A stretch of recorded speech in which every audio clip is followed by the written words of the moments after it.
Assalamualaikum warahmatullahi wabarakatuh. Perkenalkan, kami dari kelompok 4 yang beranggotakan Putri Anisyah, Dinda Ayu Puspita, Lilis Kholisoh, Siti Nurbarokah, dan Sri Mulyati.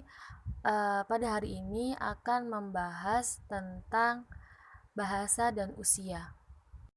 Saya Putri Anisyah akan memaparkan sedikit tentang tutur anak-anak. Anak-anak mulai belajar berbicara pada usia kurang lebih 18 bulan. Dan pada usia kurang lebih tiga setengah tahun, anak boleh dikatakan sudah menguasai tata bahasa, yaitu bahasa ibunya, sehingga mereka dapat berkomunikasi dengan orang dewasa secara sempurna. Pada masa awal perkembangannya, bahasa anak-anak itu mempunyai ciri antara lain adanya penyusutan atau reduksi. Yang disusutkan atau yang dihilangkan itu adalah kata-kata yang termasuk golongan fungtor atau kata-kata tugas. Ada juga ciri universalnya, yaitu dari segi fonologi, misalnya bunyi-bunyi yang dihasilkan oleh gerak membuka dan menutupnya bibir, yang biasa disebut dengan bunyi bilabial. Kosakata anak-anak kecil akan berkisar pada yang ada di sini dan yang ada sekarang.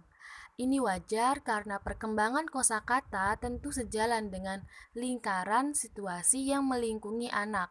Ini sejalan dengan teori perbedaan ragam tutur pria dan wanita, yang antara lain mengatakan bahwa perbedaan ragam itu disebabkan oleh sikap sosial masyarakat yang menentukan bentuk tertentu hanya layak untuk digunakan oleh pria, dan yang lainnya hanya layak digunakan oleh wanita. Pada kosakata anak-anak pun juga berlaku demikian. Artinya, si ibu menentukan mana kata yang layak untuk anak dalam pergaulannya di dalam masyarakat. Penyusutan dalam tutur. Dalam hal ini, semua bentuk penyusutan merupakan tingkah laku ekonomi bahasa, dalam arti penghilangan unsur-unsur tertentu yang dianggap tidak perlu tanpa mengurangi efektivitas komunikasi. Lagi pula, bukan hanya menjadi monopoli anak-anak, penyusutan itu juga dilakukan oleh orang dewasa. 3 bukti penyusutan yang dilakukan oleh orang dewasa yang mungkin dilakukan karena alasan ekonomi dan kepraktisan. Yang pertama, telegram.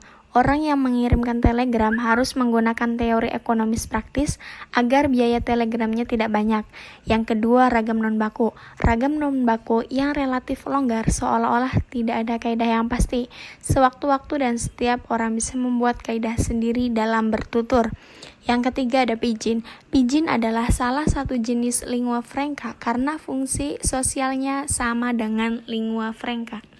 Baik, saya Sri Mulyati. Saya akan melanjutkan materi selanjutnya, tutur anak SD. Anak usia sekitar 7 tahun biasanya sudah masuk SD. Setelah di SD, mereka diajarkan keterampilan bahasa. Paling tidak, dua kemungkinan bisa terjadi. Pertama, mereka diajar bahasa yang sebenarnya merupakan bahasa ibu mereka sendiri.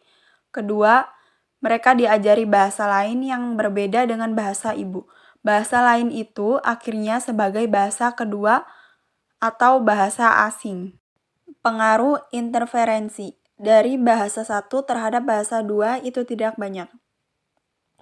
Kesalahan umum pada hakikatnya bersifat perkembangan developmental. Artinya, kesalahan itu terjadi dalam hubungan dengan perkembangan belajar. Dalam hubungan dengan perkembangan belajar, dalam hubungan dengan usahanya atau menguasai keterampilan berikutnya. Karena kesalahan itu yang menjadi ragam tutur anak ini menghilang. Jika mereka sudah mengetahui cara untuk memperbaiki kesalahan, dan itu bisa dari guru atau penutur asli bahasa kedua. Seperti anak kecil yang sedang belajar bahasa kedua yang cukup kreatif menciptakan bentuk-bentuk baru yang menyimpang dari ragam baku atau yang telah dipelajari. Ini berarti tutur anak pun bersifat inovatif.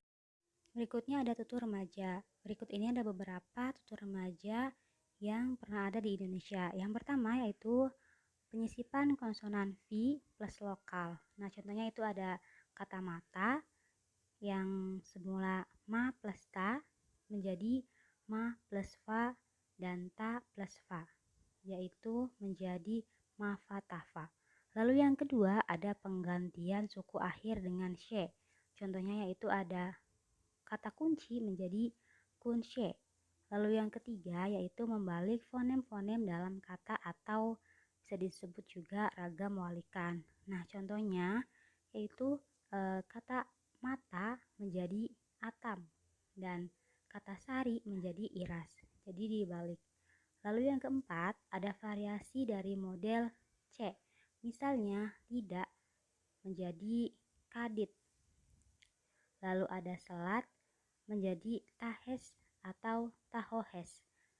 Atau ada juga nakam menjadi naskim atau naskokim. Sekian dari kelompok kami. Kurang dan lebihnya mohon maaf. Wabillahi taufiq wal hidayah. Wassalamualaikum warahmatullahi wabarakatuh.